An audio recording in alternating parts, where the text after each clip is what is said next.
ধানমন্ডি ৩২ সহ বাংলাদেশের সাম্প্রতিক ভাঙচুরের জন্য ভারতও দায়ী বলে মন্তব্য করেছেন প্রধান উপদেষ্টার ডেপুটি প্রেস সচিব আজাদ মজুমদার। রাতে চট্টগ্রাম প্রেস ক্লাবে সাংবাদিকদের সঙ্গে আয়োজিত মতবিনিময় সভায় তিনি এমন মন্তব্য করেন।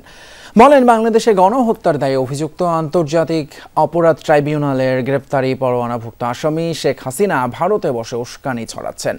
গ্রেপ্তারি পরোয়ানার পর বাংলাদেশের পক্ষ থেকে নোট অব ভার্বাল পাঠানো হয়েছে, কিন্তু এর কোনো উত্তর এখনও ভারত জানায়নি। ফলে সেখান থেকে শেখ হাসিনার বক্তব্যের কারণে দেশে বিশৃঙ্খল পরিস্থিতি তৈরি হচ্ছে।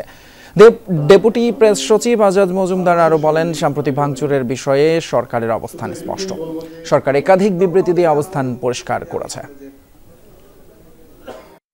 বাংলাদেশে এই পরিস্থিতিটা এই মুহূর্তে তৈরি হয়েছে, তার জন্য পার্সিয়ালি ভারতও দায়ী। কারণ ভারত আমাদের দেশ থেকে যিনি পালিয়ে গিয়েছেন ওনাকে আশ্রয় দিয়েছে, ওনাকে কথা বলার সুযোগ করে দিয়েছেন, যে কারণে উনি ভারতে বসে ঘৃণা ছড়ানোর সুযোগ পাচ্ছেন।